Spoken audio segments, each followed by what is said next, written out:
கீர்த்தி, இன்னைக்கு நாள் ஸ்பெஷலா அமையணும்னா என்ன பண்ணணும்? ஒவ்வொரு நாளும் ஸ்பெஷலா அமையணும்னா அந்த நாள் நம்ம சுறுசுறுப்பா தொடங்கணும். அது மட்டும் இல்லாம ஸ்பெஷலான புதுசான விஷயங்களை அந்த நாள்ல நம்ம கத்துக்கணும். ஸ்பெஷலான புதுசான விஷயங்களை கத்துக்கணும்னா நம்ம ஷோக்குள்ள போகணும். ஷோக்குள்ள போகிறதுக்கு முன்னாடி பார்த்துட்டு இருக்க நேயர்களுக்கு புது காலை வணக்கம் சொல்லணும். நேயர்கள் அனைவருக்கும் புது காலை வணக்கம்.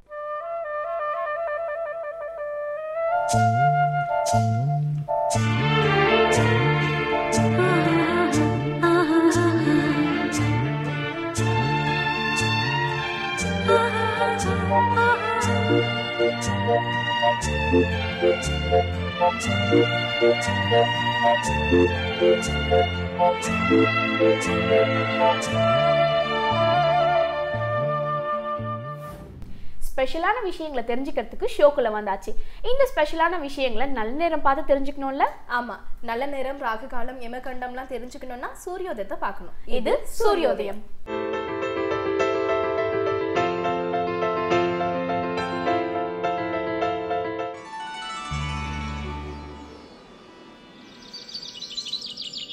இன்று 1/10/2014 புதன்கிழமை, ஜெயவருடம், புரட்டாசி மாதம் 15ஆம் தேதி. இன்று சூரியோதயம் 6:02க்கு, ராகுகாலம் மதியம் 12 மணி முதல் 1:30 மணி வரை, யமகண்டம் காலை 7:30 மணி முதல் 9 மணி வரை, குளிகன் காலை 10:30 மணி முதல் 12 மணி வரை, திதி காலை 10:40 வரை சப்தமி, பிறகு அஷ்டமி. மூலம் நட்சத்திரம். நல்ல நேரம் எனும் சுப ஓரைகள் காலை 6 மணி முதல் 8 மணி வரை, காலை 9 மணி முதல் 10 மணி வரை, மதியம் 12 மணி முதல் 3 மணி வரை, மாலை 4 மணி முதல் 5 மணி வரை. இன்று ரிஷப ராசிக்கு சந்திராஷ்டமம். கீர்த்தி, அந்த காலத்துல எல்லாம் நம்ம பாட்டிங்க நிறைய புராண கதைகள்லாம் சொல்வாங்கல்ல? ஆமா ஷர்மிளா, அந்த கதைகள்லாம் கேட்கறதுக்கு ரொம்பவே சுவாரஸ்யமா இருக்கும்ல. ஆனா இப்ப இருக்க பாட்டிங்களுக்கு அவங்களோட பேர பசங்களுக்கு புராண கதைகள் சொல்றதுக்கு டைமும் இல்ல. அப்படியே அவங்க சொன்னாலும் சின்ன பசங்களாம் அதை கேட்கறதுக்கு டைம் ஒதுக்குறதும் இல்ல. அதுக்காக தான் நம்ம டாக்டர் திருப்பூர் கிருஷ்ணன் ஐயா நிறைய கதைகளை நம்மளுக்கு சொல்ல போறாரு. அதுவும் இப்ப இருக்க யங்ஸ்டர்ஸ்க்கு புரியுற விதமா தெளிவாகவும் சொல்ல போறாரு. இது அர்த்தமுள்ள ஆன்மீகம்.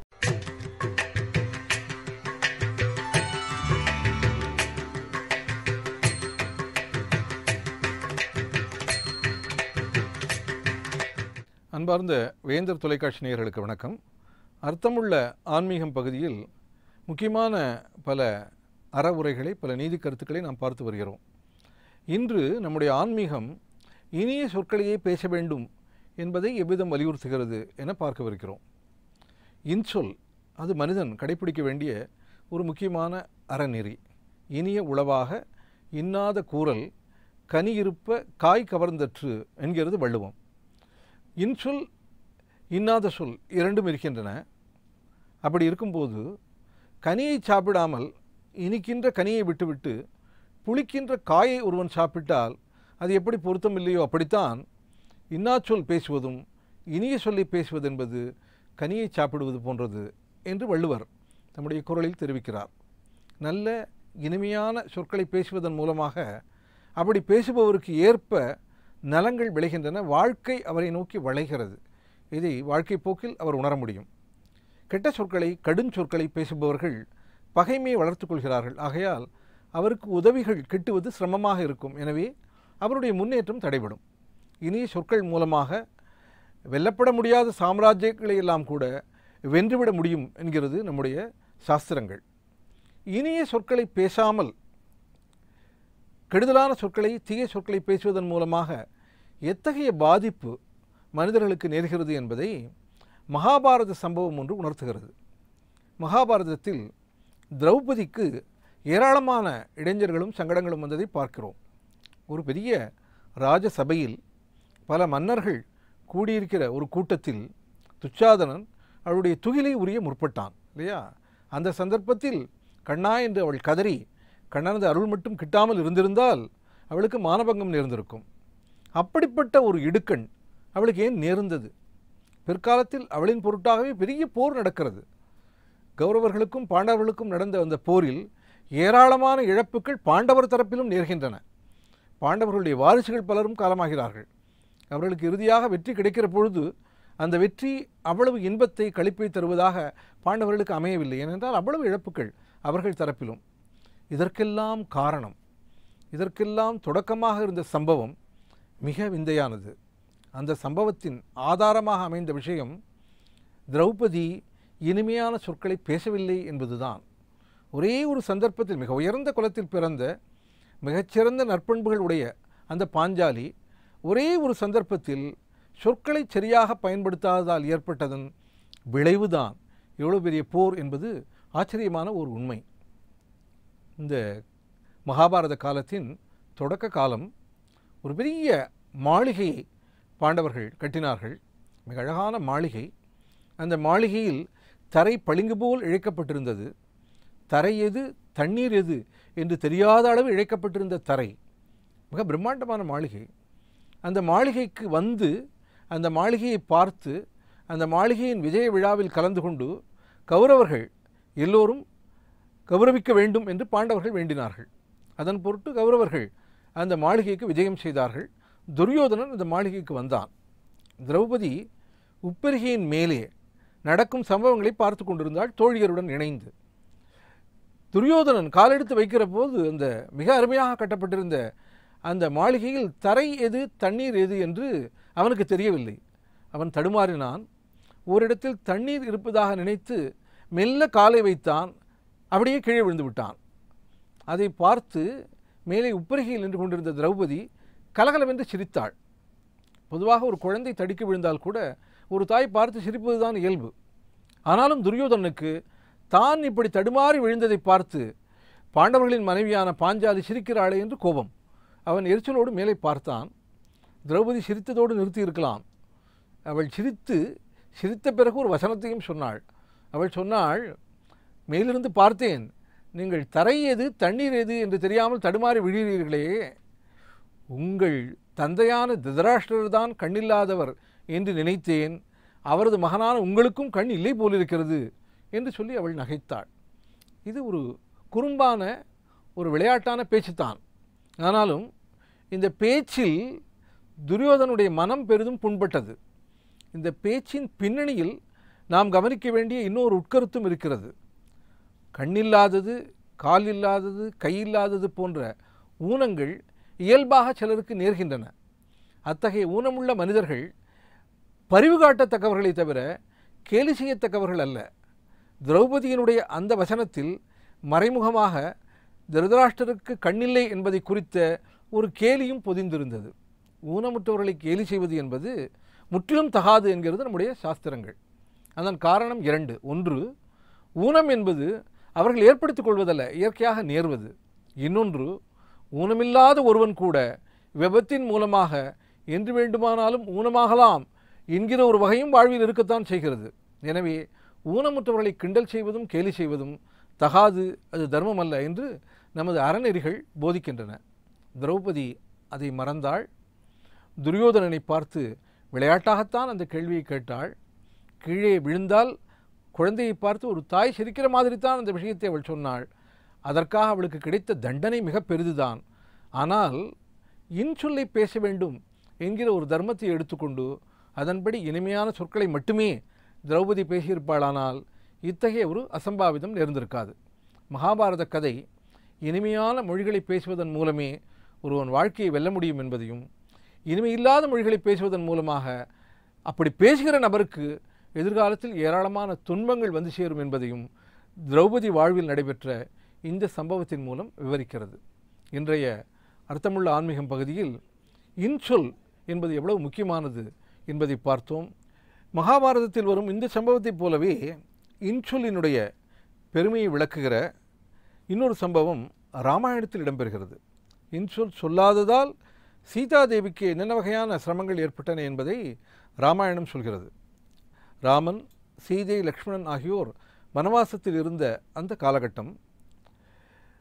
அந்த மாயமான் வந்து நிற்கிறது, தங்கமான். லக்ஷ்மணன் அறிவுறுத்துகிறான், இது ஏதோ அரக்கனுடைய வேலையாகத்தான் இருக்க வேண்டும், இது உண்மையான மான் அல்ல என்று அவன் சொல்கிறான். ஆனால் சீதை அந்த மானை பார்த்து ஆசைப்படுகிறாள். எனக்கு அது வேண்டும், உயிரோடு அதை பிடித்து தந்தால் இப்படி ஒரு அழகிய பொன்மான் கானகத்தில் கிடைத்தது என்று சொல்லி இதை அயோத்தி செல்லும்போது அரண்மனையில் என்னுடைய தோழிகளிடம் காட்டி இந்த மானை நான் வளர்ப்பேன் என்று அவள் ஆசைப்பட்டு அந்த மானை பிடித்து தருமாறு தன்னுடைய நாயகன் ராமபிரானிடம் வேண்டுகிறாள். இது இந்த வித்தியாசமான ஒரு அம்சம் என்றால், வயதில் குறைந்த தம்பியான லட்சுமணனுக்கு அந்த மாயமான் அது அரக்கருடைய வேலையாக இருக்கும் என்று உண்மை தெரிகிறது. ஆனால் வயதில் மூத்த ராமனுக்கு அந்த உண்மையை தெரிந்து கொள்ள முடியவில்லை. அவனுடைய கண்களை சீதையின் மேல் அவன் கொண்ட காதல் மறைக்கிறது. அவன் சொல்கிறான், அப்படி அது அரக்கனாக இருந்தால் நான் கொன்று விடுவேன், இல்லை மானாக இருந்தால் பிடித்து வருவேன், நீ சீதையை எச்சரிக்கையாக பார்த்துக்கொள், நான் வரும் வரை என்று சொல்லிவிட்டு அவன் அந்த மானை துரத்தி கொண்டு கானகத்தில் ஓடுகிறான். மான் துள்ளி துள்ளி ஓடிக்கொண்டே இருக்கிறது. வெகு தூரம் ராமபிரானை அது இழுத்து செல்கிறது. கடைசியில் ராமன் அம்பு விடுகிற பொழுது அந்த மாயமான் ராமனை போன்ற குரலில் லக்ஷ்மணா சீதா என்று உரத்த குரல் எடுத்து கத்திவிட்டு கீழே மரணமடைந்து விழுகிறது. இந்த குரல் தொலைதூரத்தில் இருக்கிற ஆசிரமத்தில் தங்கியிருக்கிற அந்த சீதையையும் லட்சுமணனையும் எட்டுகிறது. ஆனால் ராமாயணத்தில் இப்படி அந்த மாரீச்சன் குரல் கொடுத்த போது ஏன் ராமன் தானும் குரல் கொடுத்து நான் நலமாகத்தான் இருக்கிறேன், நீங்கள் கவலை கொள்ள வேண்டாம் என்று சொல்லவில்லை என தெரியவில்லை. ராமன் பதற்றத்தோடு ஆசிரமத்தை நோக்கி ஓடி வருகிறான். தனக்கு ஏதேனும் ஆபத்து என்று லக்ஷ்மணன் தன்னை தேடி வந்துவிடக்கூடாது என்பதற்காக அவன் விரைவாக ஆசிரமம் நோக்கி ஓடி வருகிறான். ஆனால் அதற்குள் பல்வேறு சம்பவங்கள் ஆசிரமத்தில் நிகழ்கின்றன. சீதை ராமனை போன்ற குரலில் அந்த மாயமான் கத்தியதை ராமன் கத்தியதாகவே மனப்பூர்வமாக நினைக்கிறாள்.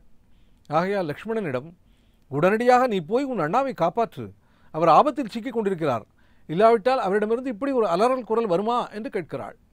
லக்ஷ்மணன் சிரிக்கிறான். அவனுக்கு தெரியும் தன்னுடைய அண்ணாவின் வீரத்தை பற்றி.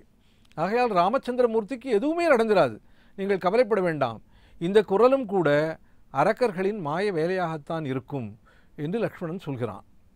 ஒரு மைத்துனன் இப்படி சொல்கிற பொழுது அந்த மைத்துனனுக்கு தாய் ஸ்தானத்தில் இருக்கிற அந்த அண்ணி என்ன செய்ய வேண்டும்? மைத்துனனுடைய அறிவுரையை கேட்க வேண்டும், அல்லது தன் கருத்தை வலியுறுத்தி சொல்ல வேண்டும். நான் மிகுந்த பதற்றத்தில் இருக்கிறேன், நீ ராமரை தேடி அழைத்து வா என்று அறிவுறுத்தி இருக்கலாம். ஆனால் இன்சொல்லையே எப்போதும் பேசுகிற சீதா பிராட்டிக்கு கணவருக்கு ஏதோ ஒரு ஆபத்து என்கிற அந்த சூழலில் விளைந்த பதற்றத்தால் இன்சொல் பேச வேண்டும் என்கிற நெறி மறந்து போகிறது. அவள் பேசக்கூடாத சொல்லக்கூடாத வார்த்தைகளை சொல்லி லக்ஷ்மணனை திட்டுகிறாள். நீ எதற்காக எங்களுடன் வந்தாய்? நான் தனியாக இருக்க வேண்டும் என்ற சந்தர்ப்பத்தை எதிர்பார்த்துத்தான் வந்தாயா? உன்னுடைய அண்ணா இங்கில்லாத சூழ்நிலையில் நீ என்னை அடைய முயலப் போகிறாயா? அதற்காகத்தான் நீ உன் அண்ணாவை தேடி கானகத்திற்கு செல்லாமல் இங்கேயே நின்று கொண்டிருக்கிறாயா என்கிற அடாத வாசகங்களை பேசுகிறாள். அந்த இனிமையான சொற்களையே பேசுகிற அண்ணியிடமிருந்து இத்தகைய வன் சொற்கள், கடுமையான சொற்கள் வந்ததை கேட்டு லக்ஷ்மணனுடைய மனம் கொதிப்படைகிறது. அவன் என்ன செய்வது என்றறியாமல் திகைக்கிறான். ஒரு கோடு வரைந்துவிட்டு, இந்த கோட்டை தாண்டி வராதீர்கள் அண்ணி, இந்த கோட்டிற்கு உள்ளிருக்கும் வரையில் உங்களுக்கு பாதுகாப்பு உண்டு என்று சொல்லிவிட்டு அவன் விறுவிறுவென்று தன்னுடைய அண்ணனை நோக்கி நடக்கிறான். அந்த சொற்கள், அந்த கடுமையான சொற்கள் தன்னுடைய குழந்தையை போன்ற மைத்துனனை பார்த்து ஒரு தாய் பேசத்தகாத சொற்களை பேசிவிட்டாள். அந்த சொற்களால் விளைந்த விபரீதம்தான் அதன்பின் சீதைக்கு நேர்ந்த அத்தனை சங்கடங்களுமே. அவள் ராவணனால் சிறை எடுக்கப்படுகிறாள், அசோகவனத்தில் சிறை வைக்கப்படுகிறாள். அசோகவனத்தில் அவள் எண்ணி எண்ணி வருந்துகிறாள். கம்பர் ஒரு பாடல் எழுதுகிறார். வஞ்சனை மானின் பின் மண்ணை போக்கி என் மஞ்சனை வயதுபின் வழிக்கொள்வாயனா நஞ்சனை யானகம் புகுந்த நாயனேன் சொன்ன சொற்களை எண்ணி ராமபிரான் என்னை துறந்து விட்டாரோ என்று அவள் கதறுவதாக கம்பர் தன் பாடலை எழுதுகிறார். அந்த தன்னுடைய மைத்துனனை சொல்லத்தகாத சொற்களை சொன்ன காரணத்தால் தன்னுடைய கணவரான ராமபிரான் தன்னை துறந்து விட்டாரோ என்று அவள் மனம் எண்ணி எண்ணி கவலைப்படுகிறதாக கம்பராமாயணம் சொல்கிறது. கம்பராமாயணத்தில் பின்னர் ஒரு காட்சி வருகிறது. சீதை அக்னி பிரவேசம் செய்கிறாள். சீதையை அக்னி பிரவேசம் செய்யுமாறு ராமர் கூறுகிறார். அதற்கு பேராசிரியர் ஆசா ஞானசம்பந்தம் ஒரு அருமையான விளக்கத்தை தருகிறார். அவர் சொல்கிற விளக்கம், அந்த அக்னி பிரவேசம் என்பது கற்பில் சந்தேகப்பட்டு நிகழ்த்த சொன்ன அக்னி பிரவேசம் அல்ல. சீதையினுடைய மனத்தில் தன்னுடைய மைத்துனனை பற்றி தகாத சொற்களை சொன்னாளே என்கிற அந்த குற்ற உணர்ச்சி இருக்கிறது. அந்த குற்ற உணர்ச்சியிலிருந்து அவள் விடுபட வேண்டும் என்பதற்காகத்தான் தீயில் புகுந்து வெளிவரச் சொன்னான் ராமன் என்பதாக பேராசிரியர் ஆசா ஞானசம்பந்தம் சொல்கிறார். அப்படி தீயில் புகுந்து அந்த குற்ற உணர்ச்சியிலிருந்து அவள் வெளிப்பட்டால்தான் எதிர்காலத்தில் தன் மைத்துனனோடு தனக்குரிய தண்டனை கிடைத்துவிட்டது என்கிற கண்ணோட்டத்தில் அவள் இயல்பாக வாழ முடியும் என்பது ஆசாஞாவுடைய கருத்து. ஆக கடுஞ்சொற்களை பேசுவதன் மூலமாக கடுஞ்சொற்களால் யார் தாக்கப்பட்டார்களோ அவர்களுக்கு உண்டாகிற வலியை விடவும் கூடுதலான வலி கடுஞ்சொற்களை சொன்னவர்களுக்கு உண்டாகிறது. தீயவை தீய பயத்தலால் தீயவை தீயினும் அஞ்சப்படும் என்கிறார் வள்ளுவர். தீய சொற்கள் தீயவற்றை விட கொடியவை. தீய சொற்களின் மூலமாக ஏற்படுகிற காயம் சொல்லப்பட்டவர்களுக்கு மட்டுமல்லாமல் சொன்னவர்களுக்கும் வலிக்கிறது. எனவே இனிய சொற்களையே பேச வேண்டும் என்கிறது நம்முடைய ஆன்மீகம். அடுத்த அர்த்தமுள்ள ஆன்மீகம் பகுதியில் இன்னொரு கருத்தோடு சந்திப்போம். நன்றி, வணக்கம். ஒரு சில விஷயங்களை கேட்கும் போது தான் தண்ணியே மறந்து அந்த விஷயத்துல ஐக்கியமாய் கேட்போம். ஆனா அது கேட்குற மனுஷங்களை பொறுத்து தானே இருக்கு கீர்த்தி. கரெக்டு தான் ஷர்மி. ஆனா கடவுளை பத்தின விஷயம்னா எல்லா மனுஷங்களுமே ரொம்பவே மெய் மறந்து கேட்பாங்க. ஆமாமா, அதுவும் காலங்காத்தால கேட்கறதுனா எவ்வளவு பெரிய பாக்கியம். அந்த பாக்கியத்தை நமக்காக தர வந்திருக்காரு சடஜித். இது சொல்ல சொல்ல இனிக்குதையா.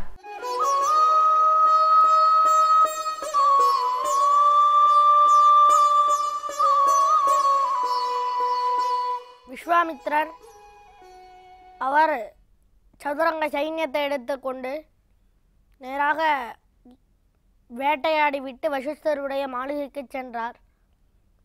அங்கே சபலை என்கிற மாட்டை பிடுங்கினார் விஸ்வாமித்திரர். அப்பொழுது சபலை எல்லாவற்றை சதுரங்க சைன்யத்தையும் அழித்தது. அதே போல்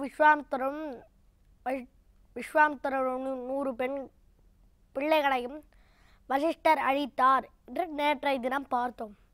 அபார கோபம் ஏற்பட்டது விஸ்வாமித்திரருக்கு. நேராக புறப்பட்டு மலை உச்சியிலே போய் சிவபெருமானை நோக்கி தபஸ் செய்ய தொடங்கினார். தபஸின் முடிவிலே சிவபெருமான் வந்தான். உனக்கு என்ன வேண்டும் என்று கேட்டான். விஸ்வாமித்திரர் சொன்னார், எனக்கு வசிஷ்டரையும் வசிஷ்டருடைய சிஷ்யர்களையும் வசிஷ்டருடைய ஆசிரமத்தையும் வசிஷ்டருடைய மனைவி பெண்கள் போன்ற அத்தனை பேரையும் பிள்ளைகள் போன்ற அத்தனை பேரையும் நான் அழிக்கணும். அதற்கு வேண்டிய அஸ்திர சஸ்திரங்கள் எல்லாம் எனக்கு வேண்டும் அப்படின்னு கேட்டார். கேட்ட உடனே ருத்ரனும் தந்தான். ஏன் தந்தான் என்றால், இதெல்லாத்தையும் வாங்கிட்டு போகிறார் விஸ்வாமித்திரர்.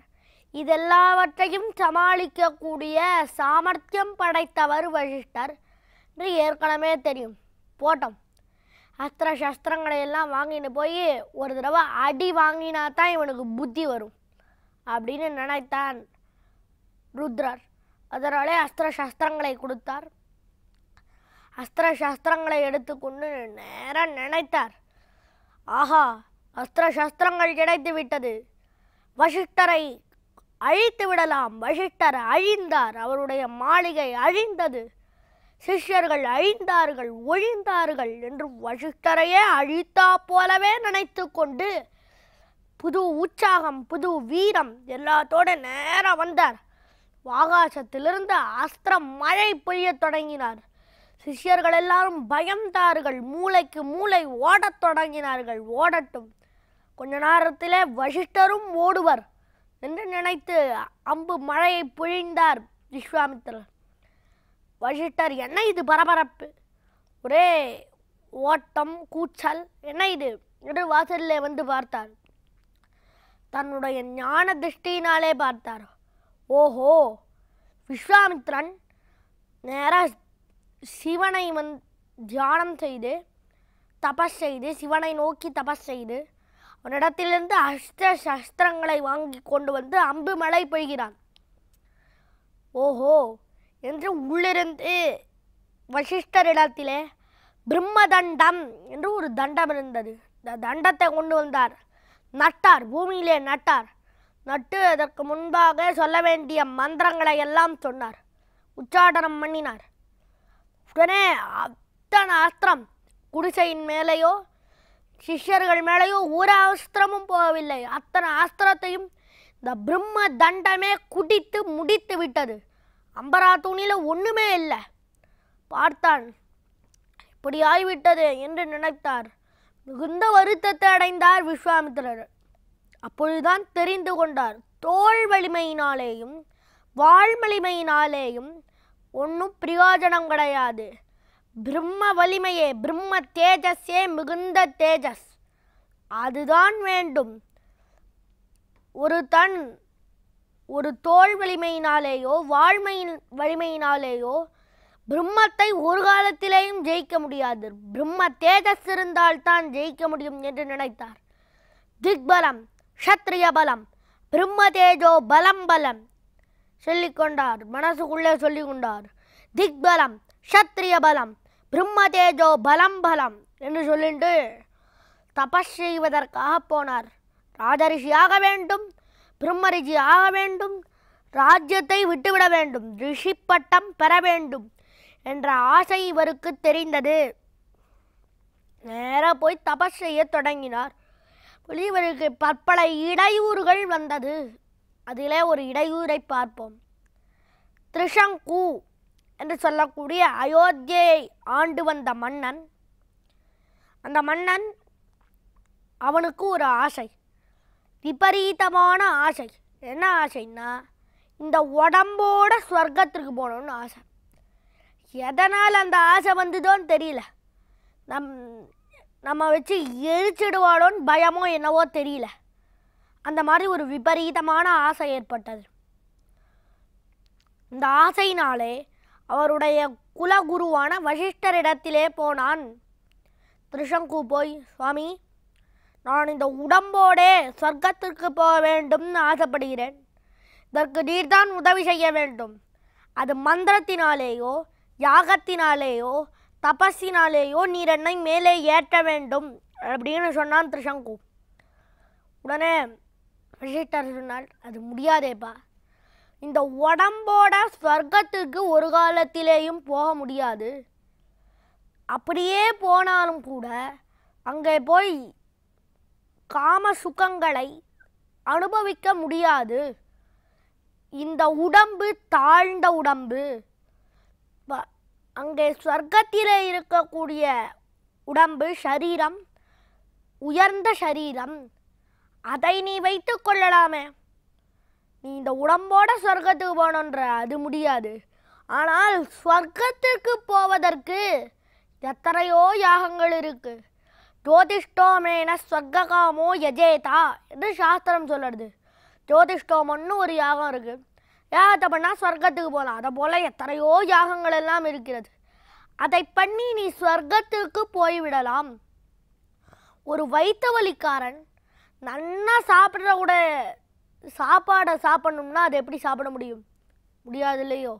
அதே போலத்தான் இந்த உடம்போட ஸ்வர்க்கத்துக்கு போனால் ஒன்றுமே அங்கே பண்ண முடியாது. இதற்கு வியாதி வரும், இதற்கு சாவு உண்டு ஒரு நாள். அந்த உடம்புக்கு அது கிடையாது, வியாதி எதுவுமே கிடையாது. அது அமிர்தத்தையே உண்ணக்கூடிய உடம்பு. இது அமிர்தத்தை உண்ணாத உடம்பு. அதனால இதற்கு சாவு உண்டு, அதற்கு சாவு கிடையாது. நீ அந்த உடம்பை எடுத்துக்கொள் என்று எத்தனையோ ஹிதோபதேசங்கள், நல்ல உபதேசங்களை எல்லாம் செய்தார் வசிஷ்டர். ஆனால் திரிசங்கு மண்டையில் எதுவும் ஏறலை. ஆமாம், அத்தையே நடச்சுட்டு இருந்தான், இந்த உடம்போடையே சொர்க்கத்துக்கு போகணும். சரி, இவரை விடுவோம், வேற யாரையாவது பார்ப்போம் அப்படின்னா. அதுவே முதல்ல தப்பு. குலகுருவை விட்டு வேறு குருவை நாடுவது தவறு. ஆனால் அதை செய்தான். நேராக வசிஷ்டருடைய பிள்ளைகள் கிட்ட போனான். பிள்ளைகளே, வசிஷ்டருடைய பிள்ளைகளே, நான் இந்த உடம்போட சொர்க்கத்துக்கு போனோம். உங்கள் தகப்பனார் இடத்திலே போனேன், உங்கள் தகப்பனார் முடியாதுன்னு சொல்லிட்டார். நீங்களாவது என்னை ஏற்றணும் அப்படின்னா. உடனே அபார கோபம் வந்தது அவளுக்கு. எங்கள் தகப்பனாரை அவமதித்து விட்டு எங்களிடத்திலேயே வந்து கேட்கிறாய் சொர்க்கத்துக்கு என்னை ஏத்துன்ட்டு? நீ சண்டாளனாக போக கடவாய் என்று சாபம் கொடுத்தான் வசிஷ்டருடைய பிள்ளைகள்.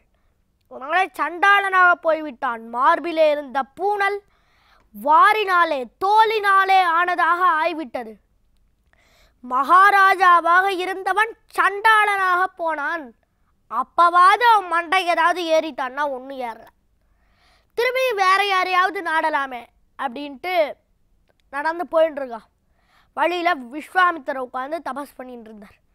விஸ்வாமித்திரர்கிட்ட போய், விஸ்வாமித்திர முனிவரே, நான் சொர்க்கத்துக்கு போகணும் அப்படின்னா விஸ்வாமித்திரர் போயேன் அப்படின்னார். இல்லை இல்லை, இந்த உடம்போட போகணும் அப்படின்னார். அது முடியாதேப்பா அப்படின்னார் விஸ்வாமித்திரர். அதைத்தான் எனக்கு வசிஷ்டரும் சொன்னார். ஆனால் வசிஷ்டரும் இந்த உடம்போட சொர்க்கத்துக்கு போக முடியாதுன்னு சொல்லிட்டார். என்னுடைய பிள்ளைகள் கிட்ட போய் கேட்டேன், அவள் சண்டாளனா போன்னு சாபம் கொடுத்துட்டா, சண்டாளனா வந்திருக்கேன், உடம்போட சொர்க்கத்துக்கு போகணும்னார். ஓஹோ, வசிஷ்டரால் முடியாதா? அப்பவா என்னால் முடியும் அப்படின்னார். அவர் டாம்னா இவர் டூம்னுவர். வசிஷ்டர் டாம்னா விஸ்வாமித்திரர் டூம்னுவர். அதனால் அவருக்கு முடியாதுன்னா என்னால் முடியும், நீ வா, நான் உனக்கு யாகத்தை செய்து வைக்கிறேன்னு யாகம் பெரிய யாகம் பண்ண தொடங்கினார். யாகத்துக்கு நிறைய பேரை கூட்டார். நிறைய பேர் சாஸ்திரத்தில் இது கூடாதுன்னு சொன்னபடினாலே பாவம் வந்து விடுமோன்னு பயந்து நிறைய பேர் வரல. அவர்களுக்கெல்லாம் விஸ்வாமித்திரர் சாபம் கொடுத்தார். வசிஷ்டருடைய பிள்ளைகளை கூட்டார். அவ சண்டாளனுக்கு யாகம் பண்ணுவதா, ஒரு காலத்திலையும் கூடாது, நாங்கள் வரமாட்டோன்ட்டா. அவளுக்கெல்லாம் சாபம் கொடுத்தார் விஸ்வாமித்திரர். விஸ்வாமித்திரருடைய சாபத்திற்கு பயந்து சில பேர்லாம் வந்தா. அவளை வைத்து பெரிய யாகம் பண்ண தொடங்கினார். அந்த யாகத்திலிருந்து யாகம் முடிந்தது. திரிசங்கு மேலே போ அப்படின்னார் விஸ்வாமித்திரர். மேலே கிடுகிடு கிடுகிடு கிடுகிடுன்னு ஜெட்டு போகிற வேகத்தில் மேலே ஏறி போகிறான் திரிசங்கு. மேலே ஏறி போனா இந்திரன் பார்த்தா, என்னடா இது, நம்ம சண்டாளன் அந்த உடம்போட நம்ம லோகத்துக்கு வருதா, ஒரு காலத்துலேயும் நடக்காதுன்னு வஜ்ராயுதத்தை எடுத்து நான் நேராக போனான். சண்டாளன் போய் வருதான்ட்டு வஜ்ராயுதத்தால் ஓங்கி ஒரு அடி அடித்தான் திரிசங்குவை. திரிசங்கு திரும்பினான், குப்புற விழுந்துருக்கான். விஸ்வாமித்திர அப்படி வரே, இதோ விழுந்துட்டே இருக்கேன் அப்படின்னா மேலேருந்து. உழாத அங்கேயே நில்லு அப்படின்னு கையை தூக்கி காட்டினான். உழாத அங்கேயே நில்லு அப்படின்னார் விஸ்வாமித்திரர். உடனே அங்கேயே நின்றுருக்கான். இன்னைக்கும் போனால் நடு ஆகாசத்தில் நின்றுருக்கான் திரிசங்கு. அதனால் என்ன, விபரீத ஆசைனாலே என்ன பலன், விபரீத பலன் தான். கடைசியில் அவனுக்கு என்ன, சொர்க்கமும் கிடைக்கல, உடம்போட மேலேயும் போக முடியல, கீழேயும் வர முடியல, நடு ஆகாசத்தில் தலை கீழே தலை குப்பர தொங்கின்றிருக்கான் திரிசங்கு இன்றைக்கும் அப்படின்னு நாம் பார்க்கிறோம். அதனால் விபரீத ஆசை ஒரு காலத்திலேயும் கூடாது. அதே போல் குலகுருவை விட்டுவிட்டு வேறு குருவையும் நாம் ஒரு காலத்திலேயும் நாடக்கூடாது. இதனால் என்ன ஆயிற்று, விஸ்வாமித்திரருக்கு அபார கோபம் ஏற்பட்டது.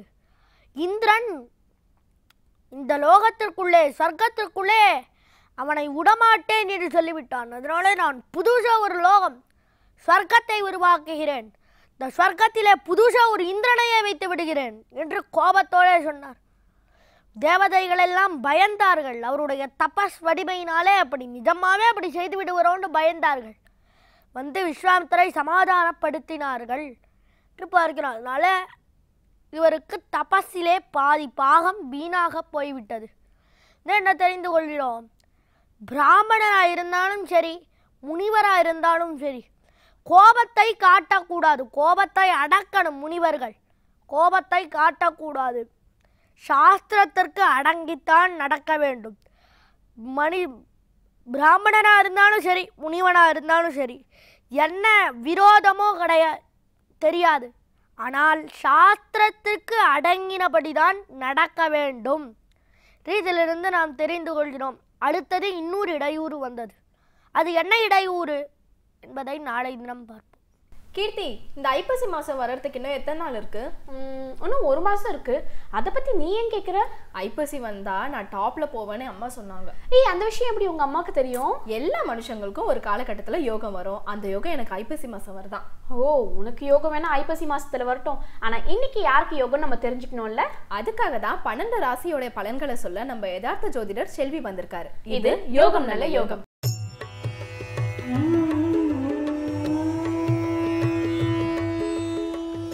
வேந்தர் டிவி நேயர்கள் அனைவருக்கும் இனிய காலை வணக்கம். யோகம் நல்ல யோகம் நிகழ்ச்சி மூலியமாக மேஷம் முதல் மீனராசி வரை உள்ள தினம் பலன்களை பார்த்து கொண்டு வருகின்றோம். இன்றைய நாளான 1/10/2014 புரட்டாசி 15ஆம் நாள் புதன்கிழமை ஒவ்வொரு ராசிக்கு உண்டான பலன்களை பார்ப்போமாக. முதலாவதாக நாம் வரக்கூடிய ராசி மேஷ ராசிக்காரர்கள்.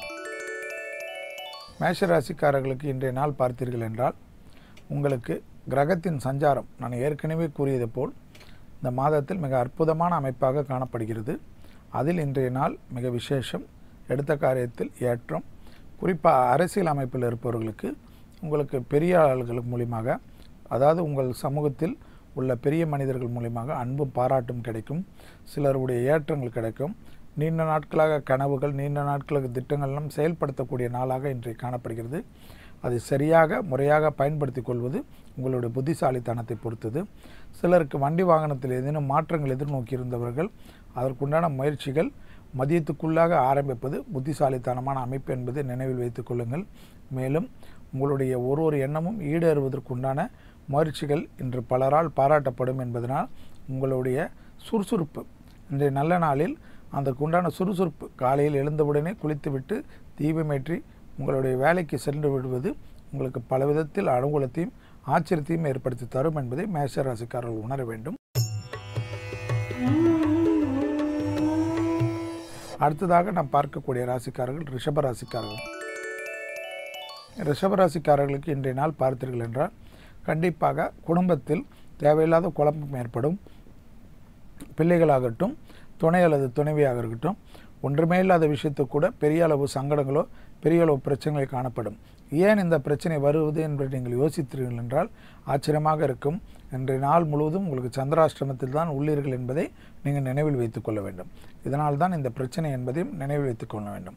அதேபோல் உத்தியோகத்திலும் திடீரென்று உடன் வேலை செய்பவர்கள் விஷயத்தில் தேவையில்லாத ஆக்ரோஷமோ ஆவேசமோ பட்டீர்கள் என்றால் பெரிய அளவு அசிங்கங்களோ பெரிய அளவு அவமானங்களோ ஏதானும் ஏற்பட்டுவிடும்.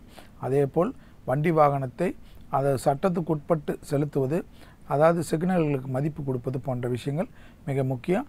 இல்லை என்றால் அபராதத்தை நீங்கள் தயாராக வைத்துக் கொள்வது தான் ரிஷபராசிக்காரர்களுக்கு உண்டான தண்டனை என்பதையும் நினைவில் வைத்துக் கொள்ள வேண்டும். அடுத்ததாக நாம் பார்க்கக்கூடிய ராசிக்காரர்கள் மிதுன ராசிக்காரர்கள். மிதுன ராசிக்காரர்கள் இன்றைய நாள் பார்த்தீர்கள் என்றால் நிச்சயம் அனுகூலமும் ஏற்றமும் தன்னம்பிக்கை வளரும். அதே சமயம் இரத்த பந்த உறவுகளுக்கும் உங்களுக்கும் வாக்குவாதங்களை அறவே தவிர்த்து கொள்வது நன்மையான பலனை ஏற்படுத்தி தரும். மேலும் பூர்வீக சொத்தில், அதாவது பரம்பரையாக உள்ள சொத்தில் விட்டு கொடுத்து நல்ல சுமூகமாக முடித்து கொள்வது புத்திசாலித்தனம்.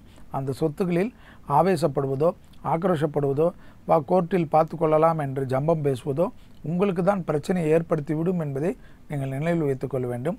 எனவே மிதுன ராசிக்காரர்களுக்கு அனைத்து விஷயம் வார்த்தைக்கு மதிப்பு கொடுவதும் சமூகத்தில் உங்கள் வார்த்தைக்கு மற்றவர்களால் பாராட்டப்படுவதெல்லாம் ஏற்பட்டாலும் அனைத்து விஷயங்களும் அனுகூலத்தை ஏற்படுத்தி தந்தாலும் நீங்கள் பூர்வீகத்தில், அதாவது பூர்வீக சொத்துகளில் இரத்த பந்த உறவுகளுக்கு உங்களுக்கு மட்டும் வாக்குவாதத்தை அறவே தவிர்த்து கொள்வது நன்மையான பலனை ஏற்படுத்தி தரும் என்பதை நினைவில் வைத்துக் கொள்ளுங்கள். அடுத்ததாக நாம் பார்க்கக்கூடிய ராசிக்காரர்கள் கடக ராசிக்காரர்கள். கடகராசிக்காரர்களுக்கு இன்றைய நாள் பார்த்தீர்கள் என்றால் திடீரென்று, அதாவது பெரிய அளவு முதலாளிகள் பெரிய அளவு வியாபாரிகளுக்கு பெரிய ஒரு பணத்தை எதிர்நோக்கி இருப்பீர்கள். அது இன்று கைகூடும். அந்த கைகூடுவதனால் மற்றற்ற மகிழ்ச்சி ஏற்படும். கடல் கடந்து தொழில் செய்பவர்களுக்கு மிகப்பெரிய ஏற்றம் என்று ஏற்படும். அந்த விசேஷத்தினால் மிகப்பெரிய அற்புதமான அமைப்பை ஏற்படுத்தி தருவீர்கள். உங்களுடைய உத்தியோகத்தில் இருப்பவர்களுக்கு உங்களுடன் வேலை செய்பவர்கள் திடீரென்று உங்களுக்கு பாராட்டுவார்கள். ஏனென்றால் உங்களுடைய பெயர் பரிந்துரைக்கப்படுவதற்கு உண்டான சூழ்நிலை ஏற்படும். அரசு விருது எதிர்நோக்கி இருந்தவர்கள் அதற்குண்டான முயற்சிகளில் ஈடுபடுவது மற்றற்ற மகிழ்ச்சி ஏற்படும். மேலும் ஒவ்வொரு விஷயமும் ஏற்றமும் அனுகூலம் கடகராசிக்காரர்களுக்கு ஏற்படுவதனால் அதை சரியாக பயன்படுத்தி கொள்வதும், இந்த நாளில் பொறாமை கொள்வதோ வீண் சச்சரவு கொள்வதோ, யாரும் என்னை அவர் இப்படி செய்தார் அப்படி செய்தார் என்று குழந்தைகள் சொல்வதை போல் சொல்லாமல் இருப்பதும் புத்திசாலித்தனமான அமைப்பு என்பதை கடகராசிக்காரர்கள் உணர வேண்டும். நல்லது நடக்கின்ற காலத்தில் அதை சரியாக முறையாக பயன்படுத்தி வெற்றி ஏற்படுத்தி கொள்வதே உத்தேசமான பலன். அதே சமயம் கழிவுகள் போகின்ற பாதையில் சிறு உபத்திரவம் இருந்தாலும் அலட்சியப்படுத்துவது சங்கடத்தை ஏற்படுத்திவிடும் என்பதை மட்டும் நினைவில் வைத்துக் கொள்ளுங்கள்.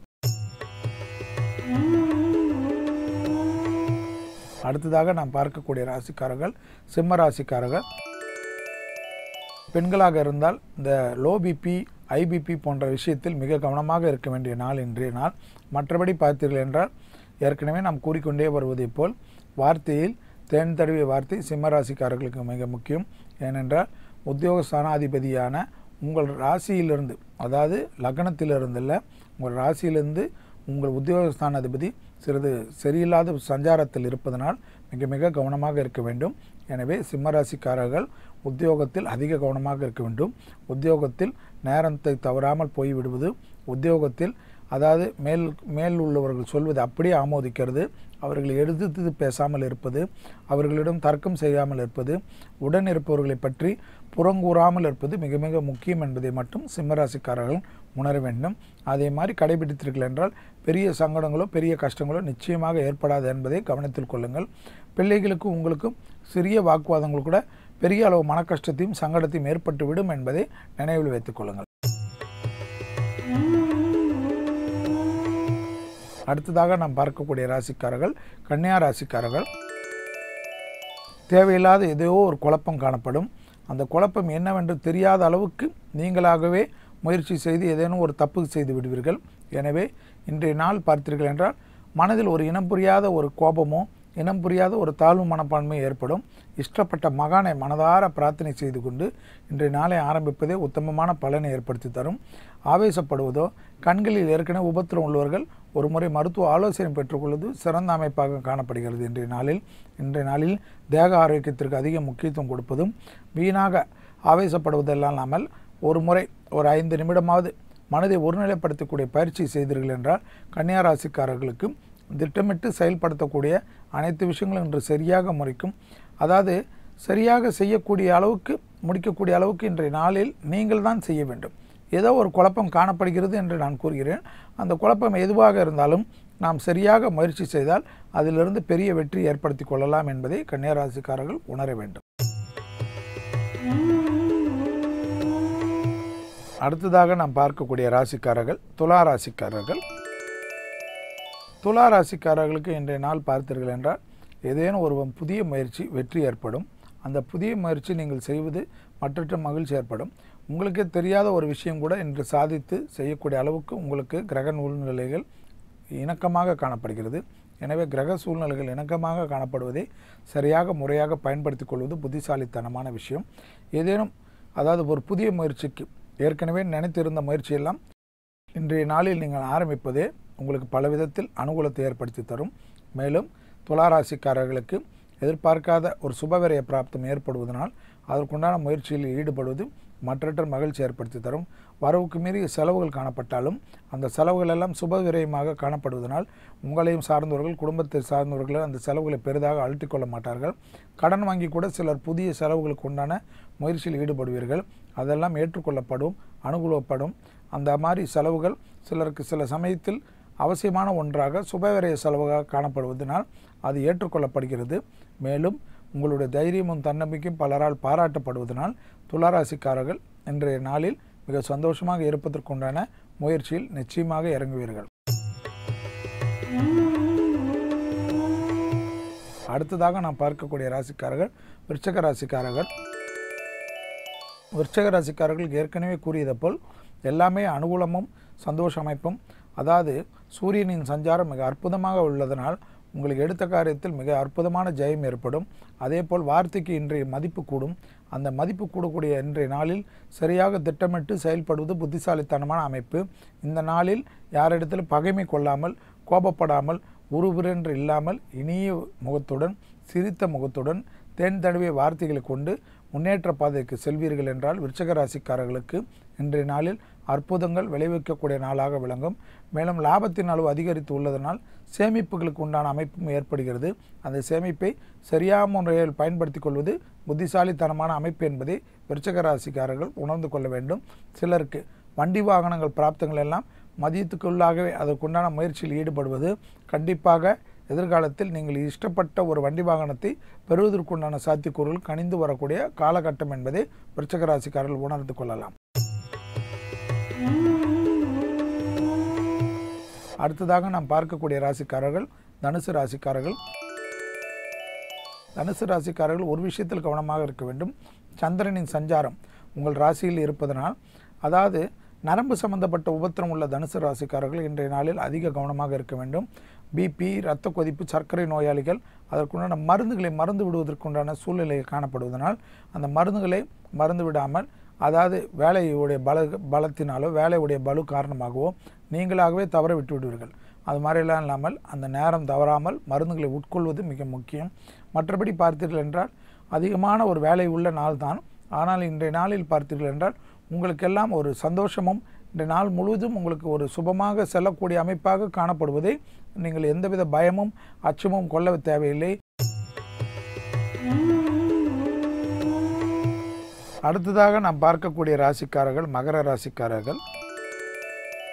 இந்த மகர ராசிக்காரர்களுக்கு இன்றைய நாள் பார்த்தீர்கள் என்றால் உங்களுக்கு ஏதேனும் ஒரு வகையில் பாராட்டுகளோ அல்லது உங்களுடைய எண்ணங்கள் ஈடேறுவதற்குண்டான நல்ல நாளாக காணப்படுகிறது. உத்தியோகத்திலாக இருக்கட்டும், வியாபாரமாக இருக்கட்டும், தனிப்பட்ட தொழிலாக இருக்கட்டும், மாணவர்களாக இருக்கட்டும், அற்புதமான ஒரு நல்ல நாளாக இன்றைய தினம் உங்களுக்கு காணப்படுவது கிரக சஞ்சாரங்களிலிருந்து நாம் தெளிவாக தெரிந்து கொள்ளலாம். அதே சமயம் துணை அல்லது துணைவியுடன் சிறிய வாக்குவாதங்கள் கூட இன்றைய நாள் முழுவதும் அதை வேஸ்டாகிவிடும் என்பதை நினைவில் வைத்துக் கொள்ளுங்கள். உங்கள் குடும்பத்தாருடன் சிறிய வாக்குவாதங்கள் கூட விடாமல் பாதுகாத்து கொள்வது, விட்டு கொடுப்பது, நீங்களாகவே இருப்பது மிக மிக முக்கியம் என்பதை, உங்கள் குடும்பத்தாருக்காக துணை அல்லது துணைவிக்காக வீணாக சண்டை சச்சரவு இல்லாமல் நீங்களே விட்டு கொடுத்தீர்கள் என்றால் இன்றைய நாளில் உங்களுக்கு எந்தவித ஒரு குறையோ சந்தோஷம் கெடுதலோ காணப்படாது. அதே சமயம் இள வயதினரை சார்ந்த படிக்கின்றவர்கள், அதாவது அவர்களுடைய நண்பர்களுக்காக தேவையில்லாத சிறு பகையை ஏற்படுத்தி கொள்வார்கள் என்பதை பெற்றோர்கள் அவர்களிடம் கவனமாக கூற வேண்டும். எனவே அவர்கள் போய் வருகின்ற இடத்தில் சிறு பிரச்சனைகள் கூட முக்கியத்துவம் கொடுக்காமல் அதிலிருந்து நகர்ந்து விடுவதே இன்றைய நாளில் மிக முக்கியமான அமைப்பு என்பதை நினைவில் வைத்துக் கொள்ளுங்கள். மேலும் எடுத்த காரியத்தில் வெற்றியும் ஜெயமும் சந்தோஷமும் ஏற்படக்கூடிய தினத்தினால் எல்லா விஷயத்திலும் மூர்க்கத்தனத்தை தவிர்த்து சந்தோஷமாக செயல்படுங்கள், வெற்றி பெறுங்கள் என்பதை நீங்கள் திடமாக நம்பலாம் என்று. அடுத்ததாக நாம் பார்க்கக்கூடிய ராசிக்காரர்கள் கும்பராசிக்காரர்கள். கும்பராசிக்காரர்களுக்கு நான் ஒரே ஒரு விஷயம் மட்டும் மிக கவனமாக இருக்க வேண்டும் என்று கூறுவது என்னவென்றால், சட்டத்துக்கு புறமானவர்களுடைய நிழல் கூட உங்களை அண்டாமல் பாதுகாத்து கொண்டீர்கள் என்றால் இன்றைய நாள் ஒரு கஷ்டமும் இல்லாமல் ஒரு சங்கடமும் இல்லாமல் சந்தோஷமாக செல்லக்கூடிய அமைப்பு ஏற்படும். அதே சமயம் லாபத்தின் அளவு, அதாவது வீடு அமைப்பு, மண் அமைப்பு, பூமியால், அதாவது தாவரங்கள், காய்கறிகள், அழுகின்ற பொருள்கள் போன்ற விஷயத்தில் தொழில் இருப்பவர்கள் மிகப்பெரிய அளவுக்கு ஏற்றத்தையும் அனுகூலத்தையும் புதிய ஒப்பந்தங்கள்லாம் கையெழுத்திடுவதற்குண்டான சாத்தியக்கூறுகள் ஏற்பட்டுள்ளதை அதை சரியாக முறையாக பயன்படுத்தி கொள்ளுங்கள். அடுத்ததாக கும்பராசிக்காரர்களுடைய அமைப்பு புதிய ஒரு பொருள், அதாவது ஒரு புதிய பொருளுக்கு உண்டான முயற்சியில் நீங்கள் இறங்குவது உத்வேகத்துடன் செய்யக்கூடிய அனுகூலமான அமைப்பை ஏற்படுத்தி தரும் இன்றைய நாளில். அதே போல் திட்டமிடுதல் செயல்படுதல் எல்லாம் சந்தோஷமும் அனுகூலமும் ஏற்படுவதனால் அதை சரியாக திட்டமிட்டு கோபதாபப்படாமல் ஆக்ரோஷப்படாமல் அமைதி காத்து செய்யக்கூடிய நாளாக இன்றைய நாள் நீங்கள் பாவித்தீர்கள் என்றால் கும்பராசிக்காரர்களுக்கு பெரிய அளவு அனுகூலத்தை நிச்சயமாக ஏற்படுத்தி தரக்கூடிய நாள் தான் இன்று. அடுத்ததாக நாம் பார்க்கக்கூடிய ராசிக்காரர்கள் மீன ராசிக்காரர்கள். மீன ராசிக்காரர்கள் இன்றைய நாள் பார்த்தீர்கள் என்றால் நிச்சயமாக குருவின் அனுகிரகம், குருவானவர் ஏற்கனவே பூர்வ புண்ணிய ஸ்தானம் என்று சொல்லக்கூடிய 5ஆம் இடத்தில் கடகத்தில் வீற்றிருப்பது பெரிய விசேஷம் மீன ராசிக்காரர்களுக்கு.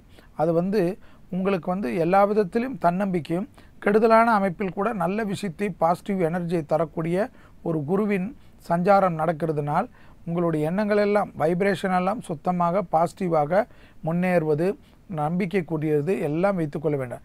நீங்களாகவே வீணாகவே உங்களை தரம் தாழ்த்தி கொள்வதோ, எனக்கு எதுவுமே நல்லது நடக்காது, நான் அதிர்ஷ்ட கட்டை என்று நீங்களாகவே உங்களை சொல்லி கொண்டிருந்தீர்கள் என்றால் நல்லதெல்லாம் நடக்காமல் நீங்கள் சொல்லுகின்ற அந்த கெட்டது மட்டும்தான் நடக்கும் என்பதை மட்டும் மீனராசிக்காரர்கள் உணர வேண்டும்.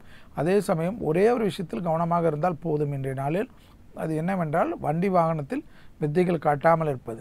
மற்றபடி பார்த்தீர்கள் என்றால் பயணங்கள் மற்ற அனைத்து விஷயங்களும் ஏற்றமும் அனுகூலம் இன்றைய நாள் காணப்படுகிறதுனால் அதை சரியாக திட்டமிட்டு செயல்படுத்தினால் குருவின் அனுகிரகம், குருவின் ராசியில் சஞ்சாரமாக இருக்கின்ற சந்திரனால் மிகப்பெரிய யோகத்தையும் அனுகூலத்தையும் லாபஸ்தானாதிபதியான அமைப்பு மிக உத்தமமான பலனை ஏற்படுத்துவதனால் தொட்டது தொடங்கக்கூடிய காலகட்டம் தைரியம் தன்னம்பிக்கை வளர்வதுடன் அஷ்டலட்சுமி கடாட்சத்தை நிச்சயமாக பெற்றுத்தரும் என்பதை மீனராசிக்காரர்கள் உணர வேண்டும்.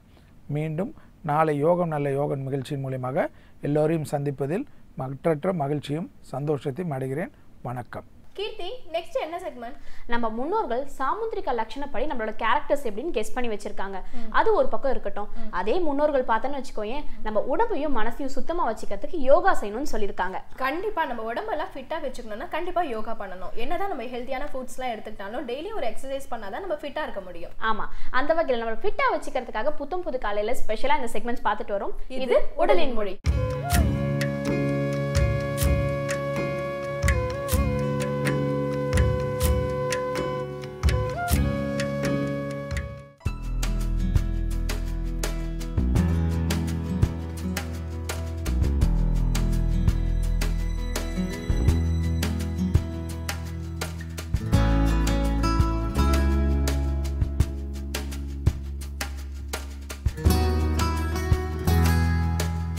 யோகக் கலையினை தொடர்ந்து செய்வதன் மூலம் உடல், மனம், ஆன்மா மூன்றும் புத்துணர்ச்சி பெறும்.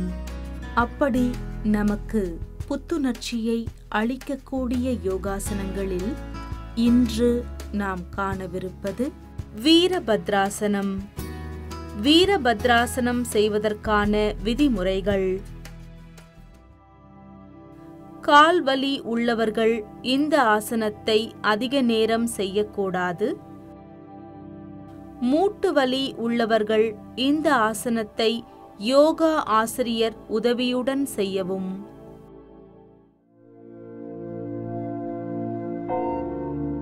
கால்களை சேர்த்து கைகள் உடம்போடு ஒட்டியவாறு நின்ற நிலையில் ஆரம்பமாகிறது வீரபத்ராசனம். முதலில் கால்களை அகற்றி வைக்க வேண்டும். உயரத்திற்கு ஏற்றவாறு கால்களை அகலமாக எடுத்து வைக்கலாம்.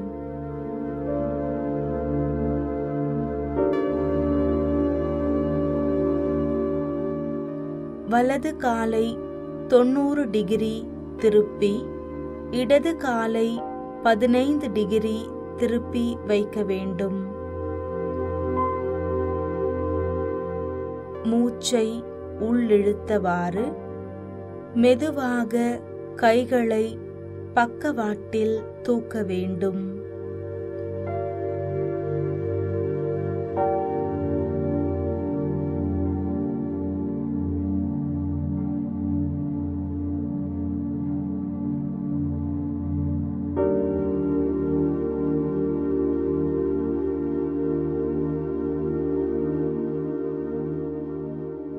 சுவாசத்தை வெளியேற்றியவாறு வலது முட்டியை வளைக்க வேண்டும்.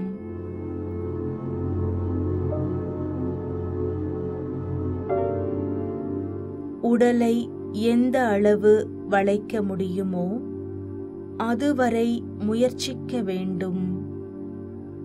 வலது கால் மூட்டுக்கு நேராக கட்டை விரல் வருமாறு பார்த்து கொள்ள வேண்டும். மெதுவாக மூச்சை இழுத்து வெளியே விட வேண்டும். கால்கள் தடுமாறாமல் இருக்கும் நிலையில் சில நொடிகள் அப்படியே நிற்க வேண்டும். அதன்பின் மூச்சை மீண்டும் உள்ளிழுத்தவாறு வலது காலை நிமிர்த்தி நேராக நிற்க வேண்டும்.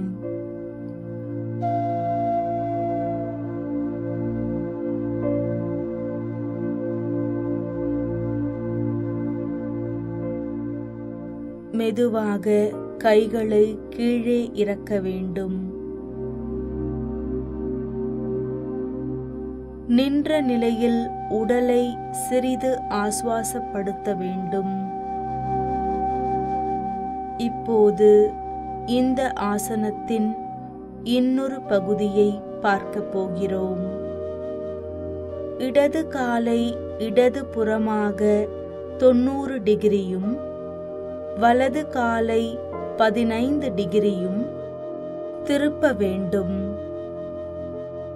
மெதுவாக மூச்சை உள்ளிழுத்து 2 கைகளையும் பக்கவாட்டில் தூக்க வேண்டும். 2 கைகளும் நேர்கோட்டில் இருக்க இடுப்பு தோள்பட்டை நேராக இருக்க மெதுவாக மூச்சை வெளியேற்றியவாறு இடது கால் மூட்டை வளைக்க வேண்டும்.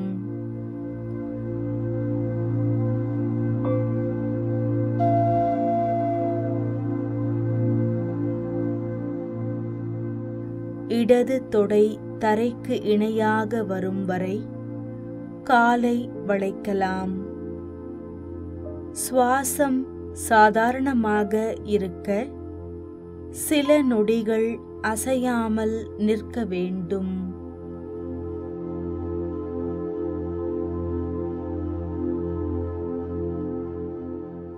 மூட்டு வலி இருப்பதாக உணர்ந்தால் சிறிது இடைவெளி விட்டு முயற்சிக்கலாம்.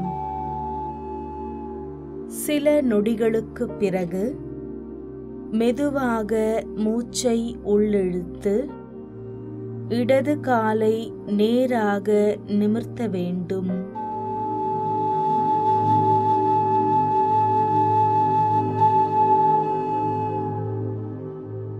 கைகளை கீழே இறக்க வேண்டும்.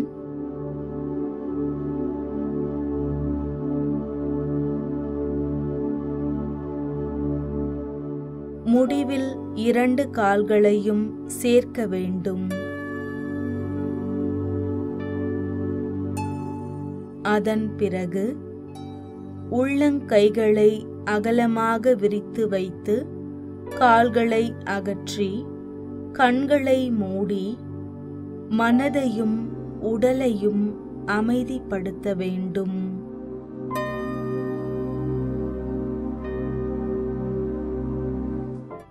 வீரபத்ராசனம் செய்வதினால் ஏற்படும் நன்மைகள். இடுப்பு மற்றும் மார்பு பகுதிகள் நன்றாக விரிவடையும். கவனத்தை ஒருமுகப்படுத்தும். இடுப்பு பகுதியில் உள்ள கொழுப்பை குறைக்கும். கால் தசை மற்றும் முட்டி நன்றாக வலுவடையும். ஷர்மி, ஒரு நிமிஷம் இப்படி திரும்ப. உன் காது இப்படி இருக்கு, உன் கண்ணு என்ன பண்ற? ஒன்றும் இல்லை ஷர்மி, உன்னோட ஃபீச்சர்ஸ்லாம் எப்படி இருக்கு நான் நோட் பண்ணுறேன். நீ எதுக்கு என் ஃபீச்சர்ஸ்லாம் நோட் பண்ற? ஓ, உனக்கு விஷயமே தெரியாதா? நம்ம புது காலையில் புதுசாக ஒரு செக்மெண்ட்டாக ஆட் பண்ணியிருக்கோம். புதுசா ஒரு செக்மெண்டா? என்னது அது? அழகு சாஸ்திரம். ஓ, அதனால தான் என்ன பார்த்து நோட் பண்றியா? சரி, அழகு சாஸ்திரம்னா என்ன? ஓகே, அழகு சாஸ்திரம்னா என்னன்னு தெளிவாக சொல்கிறேன், கேட்டுக்கோ. உனக்கு சாமுந்திரிகா லட்சணத்தை பற்றி தெரியுமா? தெரியாத கீர்த்தி. அந்த லட்சணத்தை நம்ம தெரிஞ்சு வச்சுக்கிட்டோம்னா இது மாதிரியான மூக்கு உள்ளவங்களுக்கு இது மாதிரியான கேரக்டர்ஸ் இருக்கும், இது மாதிரியான கண்ணு உள்ளவங்க இப்படிலாம் நடந்துப்பாங்கன்றது நம்ம தெளிவா தெரிஞ்சுக்கலாமா. அந்த செக்மெண்ட் தான் நம்ம புதுசா புது காலையில ஆட் பண்ணிருக்கோம். ஓகே, இதை யார் சொல்ல போறாங்க? கீதாமா. அழகு சாஸ்திரத்துல சாமுந்திரிகா லட்சணத்துல உள்ள எல்லா கலைகளை பத்தியும் எல்லா விஷயங்களை பத்தியும் நம்ம கிட்ட புட்டு வைக்க போறாங்க. இது அழகு சாஸ்திரம்.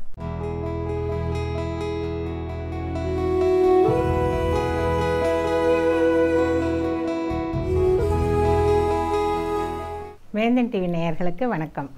இன்றைக்கு புதன்கிழமை, புது காலையில் எல்லாம் ஃப்ரெஷ்ஷாக இருப்பீங்க. இன்றைக்கு நம்ம அழகு சாஸ்திரம் அப்படின்னு சொல்லி பேச வந்திருக்கேன். அழகு சாஸ்திரம் அது என்னங்க? இது எண் கணித சாஸ்திரம் கேள்விப்பட்டிருக்கோம், ஜோதிடம் கைரேகை சாஸ்திரம் கேள்விப்பட்டிருக்கோம்.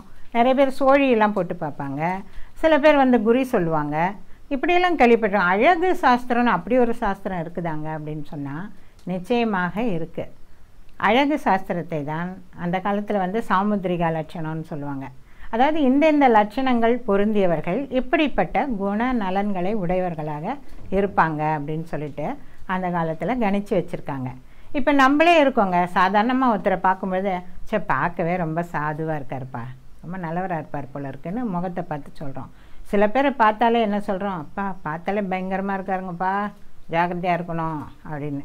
என்ன உருவத்தை வைத்து அதெல்லாம் சொல்கிறது, நம்ம உருவத்தை வைத்தோம். அழகு கலை, அதாவது அழகு சாஸ்திரம் அப்படின்னு சொல்கிறோம். அழகே எல்லாருக்கும் தேவை.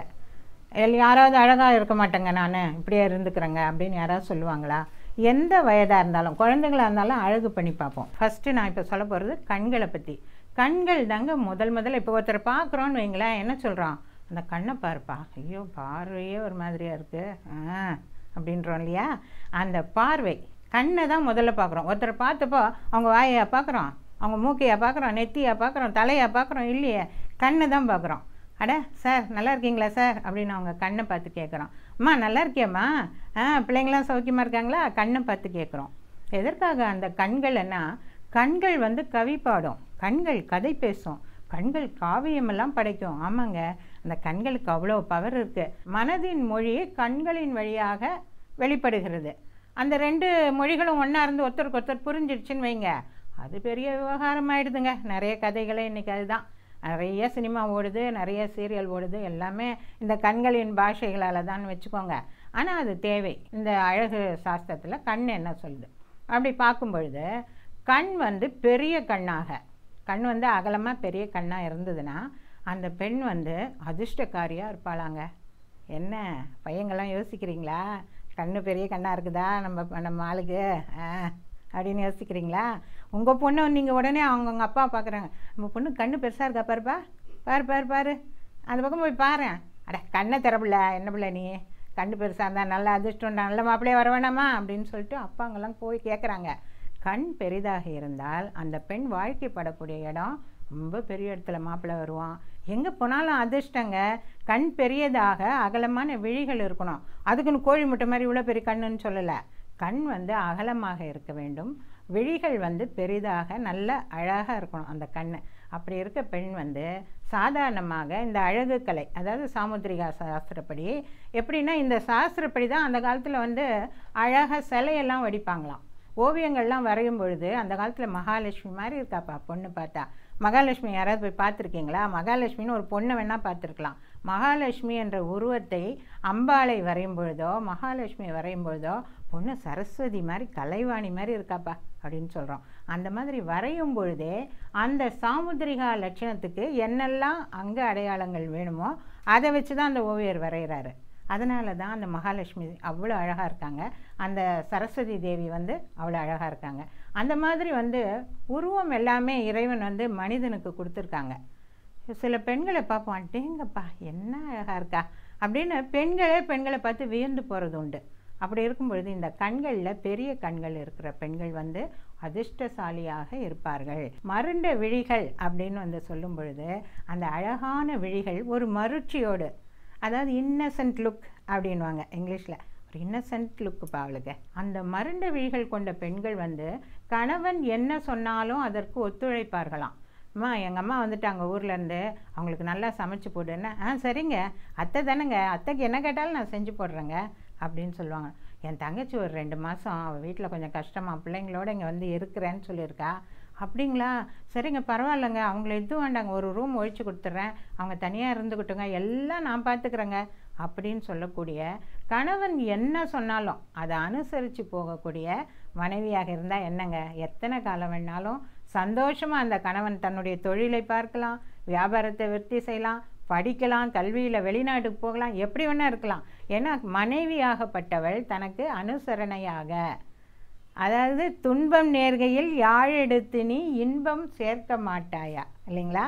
மருண்ட விழி அமைப்பு கொண்டவளை திருமணம் செய்து கொண்டா என்ன ஆகும், உங்களுக்கு அந்த ஃபேமிலி ரொம்ப ஹாப்பியாக இருக்கும். அதே போல் அவங்களுக்கு பிறக்கக்கூடிய பிள்ளைகள் எல்லாமே வந்து அம்மா அனுசரித்து போகிறாங்க, அம்மா அப்பாவை பயந்து நடந்துக்கிறாங்க, அம்மா வந்து அப்பா சொல்கிறதெல்லாம் கேட்டு நடக்கிறாங்க. அப்படி இருக்கும்போது பிள்ளைங்களும் அப்பாவை பயந்து நடப்பாங்க, அப்பா சொல்கிறதை கேட்டு நடப்பாங்க. அதனால் இந்த மருண்ட விழி அப்படின்ற பெண்கள் வந்து மிக மிக கணவனை அனுசரித்து போவாங்க. அந்த பெரிய அகலமான விழி, பெரிய விழி சொன்ன பாருங்க, அவங்க வந்து எப்படின்னா அதிர்ஷ்டசாலிகள். இவங்களும் அதிர்ஷ்டம் இருக்கும், ஆனால் அவங்களுக்கு இதை விட அதிர்ஷ்டசாலியாக இருப்பாங்க, பெரிய விழிகளை கொண்டவர்கள் அப்படி இருப்பாங்கன்னு சொல்லி சாமுத்திரிகா லட்சணப்படி அழகு சாஸ்திரம் சொல்லுது. ஒவ்வொரு நாள் ஒவ்வொருத்தருக்கும் ஸ்பெஷலாக அமையும். அந்த ஸ்பெஷலான நாள் அவங்களோட வாழ்க்கையை திருப்பி போட்டு ஒரு நல்ல பாதைக்கு கூட கொண்டு போய் சேர்க்கலாம். அப்படி ஸ்டார்ஸோட வாழ்க்கையை ரொம்பவே ஸ்பெஷலாக மாற்றின தருணங்களை பற்றி நம்ம கிட்ட பகிர்ந்துக்கிற செக்மெண்ட் தான் இந்த நட்சத்திர வேடியல். இன்னைக்கு எந்த ஸ்டார் வர போகிறாங்கன்னு உனக்கு தெரியுமா? ஓ தெரியுமே, கிராமிய இசைக்கலைஞரான வேல்முருகன் சார் தான் வந்திருக்காரு. அப்படியா? அவர் பாடி நம்ம பயங்கரமாக புத்துணர்ச்சி அடைஞ்சிருக்கோம், அவர் பேசி நம்மளை புத்துணர்ச்சி அடைய வைக்க போறாரு. இது நட்சத்திர வேடியல்.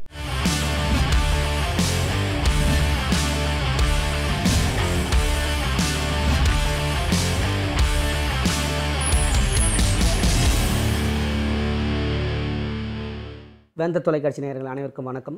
நட்சத்திர விடியல் மூலமாக உங்களை எல்லாம் சந்தேகத்தில் ரொம்ப சந்தோஷம்.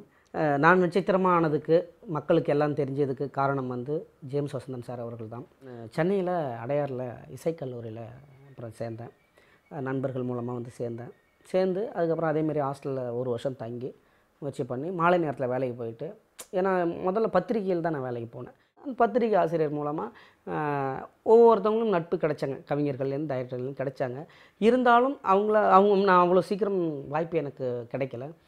ஆனால் என்ன பண்ணேன்னா, சரி ஒரு தொலைக்காட்சியில் போய் பாடும்போது தான் வேறு ஒரு தொலைக்காட்சியில் ஒரு ஷோவில் ஒன்று பாடும்பொழுது அந்த ஷோ வந்து அன்னைக்கு நைட்டு நாள் நைட்டு அந்த ஒளிபரப்புற நாள் நைட்டு அவங்க பார்த்துருக்காங்க. சசிகுமார் சாரும் ஜேம்ஸ் சாரும் பார்த்துட்டு அந்த சேனலுக்கு ஃபோன் பண்ணி, இப்போ பாடினாரா, அவருடைய நம்பர் இருக்கா அப்படின்னு கேட்டு என் நம்பரை வாங்கி மறுநாள் காலையில் நைட்டே வாங்கிட்டார். காலையில் கரெக்டாக ஒரு 8-8:30 இருக்கும். அந்த டைமில் நான் இப்போ ராஜாண்ணாமலைபுரத்தில் இருந்தேன். ராஜாண்ணாமலைபுரத்துலேருந்து இது சாந்தோம் மந்தவெளி வரைக்கும் இப்படி ஓரமாக நடந்து போயிட்டுருக்குற ஏதோ ஒரு வேலையாக போயிட்டுருக்கு. காலையில் போகும்பொழுது ஒரு ஃபோனு, நான் ஜேம்ஸ் வசந்தன் பேசுகிறேன், வேல்முருகன். ஆமாங்க சார், இன்றைக்கி ஃப்ரீயாக இருக்கீங்களா? ஐயோ நான் எப்போயுமே ஃப்ரீயாக தான் சார் இருக்கிறேன் அப்படின்னு சொன்னோடனே, சரி இந்த மாதிரி ஸ்டுடியோக்கு வாங்க, ஒரு சாங் ஒன்று இருக்குது, ஒரு வாய்ப்பு இருக்குது அப்படின்னாரு. சரி போயிட்டு பாடினேன். ஆக்சுவலாக அவர் அப்போ சொன்னார், இது படம் வந்து சுப்பிரமணியபுரம் பாட்டு, ஆனால் நீங்கள் பாடிருக்கீங்கன்னு யாரையும் சொல்ல வேணாம், படம் இது எல்லாருக்கும் புதுசு, வர்றப்போ தான் தெரியும், அதனால் நீங்கள் முன்னாடியே நான் அந்த படத்தில் பாட்டிருக்கேன், இந்த பாட்டு பாருங்கன்னு சொல்லி ஒரு எக்ஸைட்டிங்காக ஆகிட்டாங்க. அப்படி ஆகிட்டாக்க நாளைக்கு சப்போஸ் அந்த வாய்ஸோ அந்த வாய்ப்போ அந்த ஏதோ ஒரு இது இல்லை அப்படின்னாக்கா அது உங்களுடைய மனநிலை பாதிக்கப்படும், கஷ்டப்படும். அதனால் நீங்கள் பாடிட்டு அப்படியே விட்டுட்டு நீங்கள் மற்ற ஒர்க்கை பாருங்கள் அப்படின்ட்டாரு. சரிங்க சார்னு சொல்லிட்டு அதேமாரி பண்ணேன். கரெக்டாக 8 மாதம் கழித்து ஃபோன் திரும்பவும் அவர்கிட்டேருந்து ஒரு ஃபோனு, நீங்கள் பாடினீங்களா ஒரு பாட்டு? ஆமாம் சார், அது ஆடியோ ரிலீஸ் ஆக போகுது, அது படம் பேர் சுப்பிரமணியபுரம், வாங்க அப்படின்னு. ரொம்ப மகிழ்ச்சியாக இருந்தது. அதே மாதிரி அந்த படம் ஆடியோ ரிலீஸு சத்யம் தியேட்டரில் ரிலீஸ் ஆகும்போது ரொம்ப மகிழ்ச்சியாக இருந்தது, ரொம்ப சந்தோஷமாக இருந்தது. ஏன்னா திடீர்னு இந்த வாய்ப்பு வந்தோடனே நானும் என்னுடைய பாட்டும் அந்த ஸ்க்ரீனில் வருது, என் குரலும் கேட்குது அப்படிங்கும்போது உண்மையிலே ரொம்ப சந்தோஷமாக இருந்தது. எனக்கு எப்படி ஒரு நல்ல அற்புதமான காலை வேளையில் ஜேம்ஸ் சார் மூலமாக எனக்கு ஒரு வாய்ப்பு கிடச்சி இன்றைக்கி நான் ஒரு நட்சத்திர விடியலாக இருக்கிறனோ, அதேமாரி உங்கள் அனைவருக்கும், அதான் அந்த நிகழ்ச்சி பார்க்குற அனைவருக்கும் ஒரு நல்ல நட்சத்திர விடியலாக அமையணும். இந்த நட்சத்திர விடியலில் நீங்களும் பேசணும்னு சொல்லி எல்லாருக்கும் நல்ல வாய்ப்பையும் நல்ல வாழ்க்கையும் நல்ல சந்தோஷத்தையும் கொடுக்கணும்னு எல்லா இறைவனை வேண்டிக்கிறேன். நன்றி, வணக்கம். கீர்த்தி, நம்ம நார்மலாக யூஸ் பண்ணுற காஸ்மெட்டிக்லேயே எவ்வளோ கெமிக்கல் ஆட் ஆயிருக்கு, ஹெர்பல் ப்ராடக்டாக, எக்ஸ்பைரி டேட்டுன்னு அப்படி இப்படி பார்த்து தானே யூஸ் பண்ணுறோம். அப்போ நம்ம எடுத்துக்கிற ஃபுட்ஸ்லையும் அந்த மாதிரி ஹெல்த்தி கான்ஷியஸ் இருக்கான்றதை கண்டிப்பாக பார்க்கணும்ல. நம்மள பல பேர் அந்த விஷயத்த நோட் பண்றதே இல்லை. பொதுவாக பார்த்தோன்னு வச்சுக்கோங்க, நம்ம முகத்துக்கு ஒரு க்ரீம் அப்ளை பண்ணுறோம்னா அந்த க்ரீம் நமக்கு செட் ஆகலையா, டக்குன்னு நம்ம அதை வைப் பண்ணி எடுத்துடுறோம். அதுலேயே இவ்வளோ டூஸ் அண்ட் டோன்ஸ் பார்க்குறோம். அப்படின்னா நம்ம சாப்பிட்ற சாப்பாடு ஒன்ஸ் உள்ளே போயிடுச்சுன்னா திரும்ப நம்மளால அதை வெளியில் கொண்டு வர முடியாது. அதில் நம்ம டபுள் கான்ஷியஸாக இருக்கணும். நம்ம சாப்பிட்ற பொருளில் என்னென்ன நல்ல விஷயங்கள் இருக்குது, இது சாப்பிட்றதுனால நமக்கு ஏதாவது சைட் எஃபெக்ட்ஸ் ஏற்படுமா நம்ம தெளிவாக தெரிஞ்சுக்கிட்டு அப்புறம் தான் அந்த ஃபுட்டை எடுத்துக்கணும். அதை தெரிஞ்சுக்க தானே நம்ம ஷோவில் உணவும் உண்மையும் செக்மெண்ட் இருக்குது. இந்த செக்மெண்ட்டில் டாக்டர் சிவராமன் இன்னைக்கு எந்த உணவை சாப்பிடலாம், இந்த உணவு சாப்பிட்றதுனால நமக்கு என்னென்ன நல்ல விஷயங்கள் நடக்கும்னு சொல்லி சொல்ல போறாரு. இது உணவும் உண்மையும்.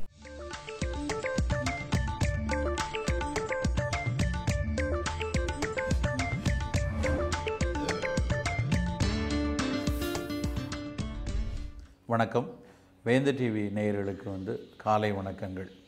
நம்ம சாப்பிடக்கூடிய ஒவ்வொரு உணவுகளுக்கும் ஒரு மருத்துவ குணங்கள் இருக்கிறது, ஒரு காரணங்கள் இருக்கிறது. நம்மளுடைய உணவு கட்டமைக்கப்பட்ட விதமே பார்த்திங்க அப்படின்னா அது எல்லா பொருட்களையும் ஒரு கலவையாக கொடுக்கணும் அப்படிங்கிற ஒரு விஷயம் மட்டும் கிடையாது. அதற்கு பின்னாடி ஒவ்வொரு உணவுக்கு பின்னாடியும் ஒரு காரணம் இருக்குது. காலையில் என்ன உணவு எடுக்கணும், மதியம் என்ன உணவு எடுக்கணும், இரவு என்ன உணவு எடுக்கணும், ஈவன் ஒரு சிற்றுண்டியாக என்ன உணவு எடுக்கணும் அப்படிங்கிறதெல்லாம் பல நாள் நீடித்த அனுபவங்களினுடைய தொகுப்பாக நம்மளுடைய ஊர் உணவு இருக்குது அப்படின்னு சொல்லலாம். ஒவ்வொரு உணவுக்கு பின்னாடியும் அது ஏன் காலை உணவாக வச்சுருக்காங்க, அந்த காலத்து புரிதல் என்ன அப்படின்னா, நம்மளுடைய கேடி அச்சயா அப்படின்னு சொல்லி ஒரு மிகப்பெரிய உணவியல் வல்லுனர், FAOன்னு சொல்லக்கூடிய ஃபுட் அண்ட் அக்ரிகல்ச்சர் ஆர்கனைசேஷனுடைய ஹெட்டாக இருந்தவர், அவர் சொல்கிறார், காலை உணவு அப்படின்னா பல நெடுங்காலமாக நம் மக்கள் சாப்பிட்டது ஆவியில் வெந்த உணவுகளையும் பழங்களையும் தான். அதை தான் முதல் மிகச்சிறந்த ஒரு உயரிய உணவாக நம்மளுடைய தொன் மக்கள் கருதியிருக்காங்க.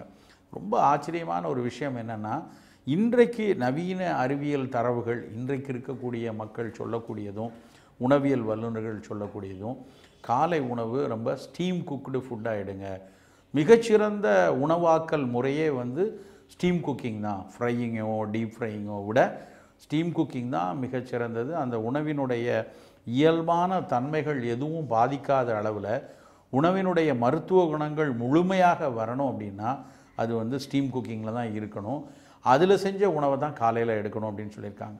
அந்த அளவுக்கு நம்மளுடைய தொன்மையான புரிதல்கள் வந்து நமக்கு வந்து இன்றளவும் ஏற்றுக்கொள்ளக்கூடிய விதத்தில், ஒரு விஞ்ஞானபூர்வமாக பதிலளிக்கக்கூடிய விதத்தில் அது இருந்திருக்கு.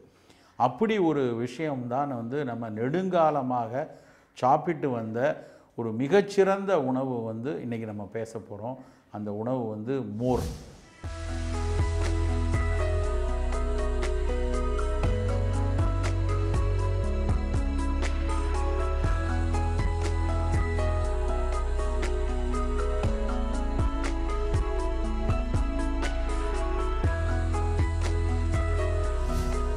எப்படி வந்து வள்ளுவர் வந்து ஒரு வார்த்தை சொன்ன மாதிரி நீரின்றி அமையாது உலகுன்னு சொன்னாரோ, அதே மாதிரி இப்போ நம்ம மாற்றி சொல்லலாம், மோரின்றி அமையாது உணவு அப்படின்னு சொல்லி. அந்த அளவுக்கு மோர் வந்து மிக மிக முக்கியமான ஒரு உணவு. நம்ம ஒரு வெஜிடேரியனாக இருந்தாலும் சரி, நான் வெஜிடேரியனாக இருந்தாலும் சரி, என்ன ஒரு நேரத்தில் நம்ம எந்த மாதிரியான உணவுகள் எடுத்துக்கொண்டாலும் சரி, நம்ம தினசரி கொஞ்சம் மோர் அருந்துதல் வந்து மிக முக்கியமான கடமையாக செய்யணும். அது சாப்பாட்டோடு போட்டு சாப்பிட்டாலும் சரி, இல்லை தனியாக சாப்பிட்டாலும் மோர் வந்து மிக மிக முக்கியமான ஒரு உணவு. அப்படி என்ன மோர் இருக்குது? நிறைய பேர் நான் என்கிட்ட கேட்பாங்க, நீங்கள் பாலை அவ்வளோ தூரம் சொல்லலை, பால் வந்து நிறைய சமயத்தில் வந்து வேண்டான்னு சொல்கிறீங்க, ஆனால் மோர் மட்டும் சரிங்கிறீங்களே, மோர் வந்து பாலில் இருந்து தானே வருது, அது எங்கேயும் வேற எங்கேயும் இருந்து வரலையே அப்படின்னு சொல்லுவாங்க. பாலுக்கும் மோருக்கும் நிறைய வேறுபாடு இருக்குது. அந்த மோர் நம்ம பால் புளித்ததற்கப்புறம் பால் வந்து இயற்கையில் இருக்கக்கூடிய நுண்ணுயிரிகள் சேர்ந்து அதை பக்குவப்படுத்தி, பாலை நம்ம உடலுக்கு ஏற்றாற்போல் பக்குவப்படுத்தி உடலுக்கு குளிர்ப்பிச்ச தன்மையும் கொடுத்து, அதே சமயத்தில் பல நுண்ணுயிரிகளை உடலுக்குள் எடுத்து செல்லக்கூடிய தன்மை வந்து மோருக்கு தான் இருக்குது. இன்னும் சொல்லப்போனால் பால் நிறைய நேரத்தில் வந்து நம்ம வந்து வேண்டான்னு சொல்லும்போது, அப்போ கால்சியத்துக்கு நாங்கள் என்ன சார் பண்ணுறது, பாலை வந்து நம்ம தவிர்த்தோன்னா குழந்தைங்களுக்கு கால்சியம் எங்கே போகிறது, நான் ஏற்கனவே மாதவிடாய் சமயத்தில் இருக்கிறேன், இந்த நேரத்தில் மாதவிடாய் முடிவுறக்கூடிய சமயத்தில் இருக்கிறேன், இந்த நேரத்தில் வந்து கால்சியத்தை குறைச்சிட்டோம் அப்படின்னா அப்போ வந்து அது வந்து எங்களுக்கு எலும்புகளுடைய வலு குறையாதா, தைராய்டுக்கு மாத்திரை எடுத்துகிட்டு இருக்கோம், இந்த நேரத்தில் வந்து சில நேரங்களில் சரியான தைராய்டு அளவு, பாராத்தார்மோன் அளவு வந்து மாறுச்சுன்னா அப்போவும் கால்சியம் குறைய வாய்ப்பு இருக்குதுன்னு சொல்கிறாங்க. இந்த நேரத்துலலாம் பாலுக்கு மாற்று என்ன அப்படின்னு கேட்பாங்க. நிச்சயமாக மிகச்சிறந்த மாற்று வந்து மோர். ஏன்னா ஒரு கிளாஸ் மோர் எடுத்துக்கோங்களேன், ஒரு 225 ml மோர் இருக்குது அப்படின்னா அதில் கிட்டத்தட்ட 260 மில்லிகிராம் வந்து கால்சியம் இருக்குது. ஒரு நாளைக்கு சாதாரணமாக கால்சியத்தினுடைய தேவை எவ்வளவுன்னு கேட்டிங்கன்னா, ஒரு நல்ல வளர்ந்த ஆணோ பெண்ணோ ஒரு 1000 முதல் 1200 மில்லிகிராம் வந்து ஒரு நாளைக்கு கால்சியம் தேவை. ஒரு கிளாஸ் மோரில் அதில் ஒரு 1/4 பங்கு கிடச்சிரும், 260 கிராம் அதில் வந்து கிடச்சிரும். ஒருவேளை நமக்கு மற்ற அடிப்படையில் கால்சியம் கிடைக்கலன்னா ஒரு 2 கிளாஸ் மோர், ஒரு கிளாஸ் மோரை சாதத்தில் விட்டு சாப்பிட்டுட்டு இன்னொரு கிளாஸ் மோர் வந்து 11 மணிக்கு நம்ம குடிச்சிட்டோம்னா ஒரு நாளைக்கு தேவையான மில்லிகிராம் ஒரு 500 to 520 மில்லிகிராம் மோர் கால்சியம் வந்து மோரில் இருந்தே நமக்கு கிடைக்கும். அதுக்கப்புறம் வந்து உடலில் வந்து குளிர்ப்பிக்க வேண்டியிருக்கு, ரொம்ப சூடாக இருக்குது, ரொம்ப தாகம் இருக்குது, அது மாதிரி இருந்ததுன்னா குளிர்பானங்களில் போனோன்னா எத்தனையோ கேடுகள் இருக்குது. அதுவும் குறிப்பாக இந்த ஃபிஸி ட்ரிங்க் சொல்லக்கூடிய ஏரேட்டட் ட்ரிங்க்ஸ் எல்லாமே வந்து உடலை கெடுக்கக்கூடிய தன்மை. உலகத்தில் உள்ள எல்லா நாடுகள்லேயும் அது வந்து வேண்டாம். அதுவும் குறிப்பாக வந்து இளைஞர்கள் பின்னாட்களில் வந்து இந்த நான் கம்யூனிகபிள் டிசீசஸில் மாட்டிக்கக்கூடாதுன்னாலே இந்த ஏரேட்டட் ஃபிஸி ட்ரிங்க்ஸ் வேண்டாம் அப்படிங்கிறது எல்லா உணவியல் வல்லுநரும் சொல்லிகிட்டு இருக்காங்க. அப்போ நாங்கள் என்ன சாப்பிட்றது, ரொம்ப ஹீட்டாக இருக்குது, ரொம்ப சூடு இருக்குது, நான் வெயிலில் அலைஞ்சு வணிகத்திற்காக மார்க்கெட்டிங்காக அங்கங்கே அலையும் போது நான் என்ன அருந்தணும் அப்படின்னு கேட்டிங்கன்னா அங்கே இருக்கக்கூடிய ஃபஸ்ட்டு சாய்ஸ் வந்து மோர் தான்.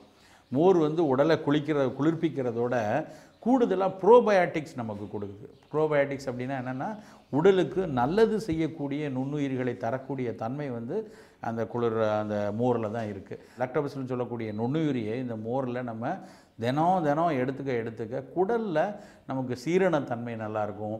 சில பேருக்கு வந்து பார்த்திங்கன்னா அதுவும் குறிப்பாக மார்க்கெட்டிங்கில் அங்கங்கே வெளியெல்லாம் சாப்பிட்டுட்டு அலையும் போது சாப்பிட்ட உடனே வந்து மோஷன் போகணுங்கிற தன்மை, சாப்பிட்ட உடனே வயிறை வந்து கடபடான்னு பண்ணக்கூடிய தன்மை, இதெல்லாம் வந்து இந்த மோரில் தான் நமக்கு வந்து சரி பண்ண முடியும். மோரை எடுத்துக்கொள்ள வயிறு புண்ணாகிற தன்மை குறையும். நேச்சுரலாக இருக்கக்கூடிய ஒரு ஆன்டாசிட் அப்படின்னு சொன்னால் அதுவும் வந்து மோர் தான். நம்ம நல்லா யோசித்து பார்த்தா மோர் நல்லதுங்கிறக்கா மோரை முதல்ல சாப்பிட சொல்லாமல் ஏன் கடைசியாக சாப்பிட சொன்னாங்க? முதல்ல குழம்பு, அதுக்கப்புறம் காய்கறி, அதுக்கப்புறம் ரசம் சாதம், கடைசியாக மோர் சாப்பிட சொன்னதுக்கு காரணமும் நம்ம ஒரு அன்றாட சீரணத்தில் கூட நமக்கு குடலில் புண்கள் ஏற்படக்கூடிய குடல் புண்கள் வர்ற வாய்ப்பு உண்டு. இப்போ நம்ம சாப்பிட்ற சாப்பாடில் அதிக புளிப்பு சேர்ந்துருச்சு, இல்லை ஒரு வேளை காரம் கூடி, இல்லை இந்த சீரணத்தின் போது அமிலத்தன்மையில் சில மாற்றங்கள் நடந்து குடல்லையோ இறைப்பையிலையோ புண்ணு வந்ததுன்னா கடைசியில் ஒரு கிளாஸ் மோர் குடிக்கும்போது அந்த மோரினுடைய ஆன்டாசிட் தன்மையினால் அந்த புண்கள் ஆறி உடல் சீரணம் நல்லா நடந்து அந்த புண்கள்னால் வரக்கூடிய வலியும் நீங்கக்கூடிய தன்மை இருக்குது. குடற்புண் நோயாளிகள் பல பேரும் இப்போ அல்சரேஷன் இருக்குது, கேஸ்ட்ரைட்டிஸ் இருக்குன்னா அவர்களுக்கு சரியான தேர்வு வந்து தினசரி சாப்பிடக்கூடிய நல்ல ஒரு கிளாஸ் மோர் எடுத்துக்கிறது தான் நல்லது.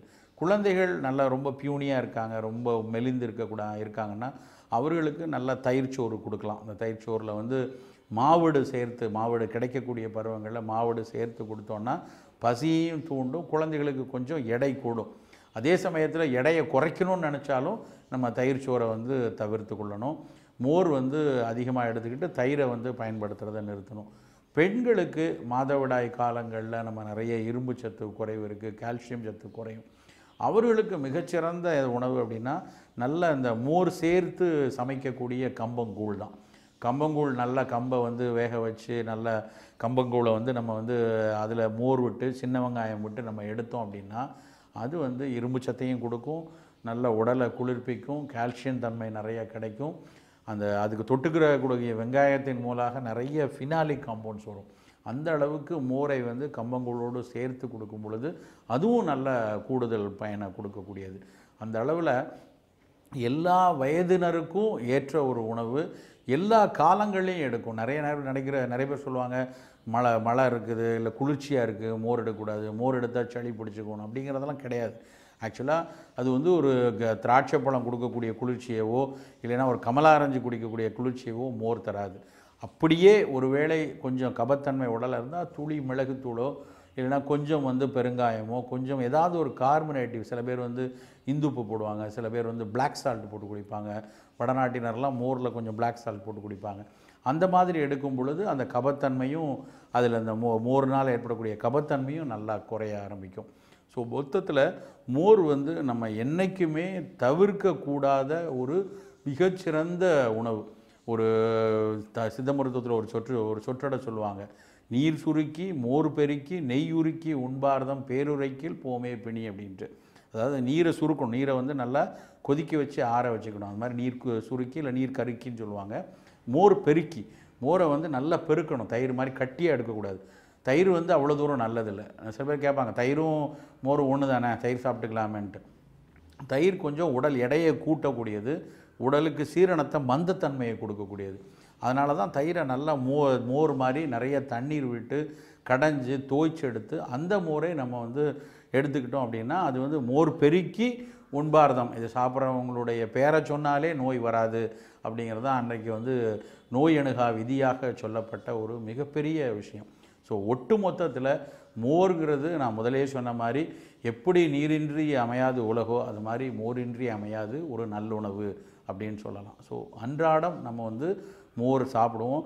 திரும்ப சொல்லலாம், இன்றைக்கி நிறைய சொல்கிற மாதிரி இந்த உள்ளம் கேட்கட்டுமே மோர் அப்படின்னா அந்த மோரை தான் நம்ம உள்ளம் கேட்கணும். அப்படி கேட்டு சாப்பிட்டோம் அப்படின்னா பல நோய்கள் வராமல் நம்மை காத்துக்கொள்ளலாம். குடல் புண்கள் போகும், வந்த நோய்கள் விரைவில் வெளியேறுவதற்கு ஒரு மிக குறைவான விலையில் கிடைக்கக்கூடிய ஒரு ப்ரோபயாட்டிக் பானம் மோர் தான்.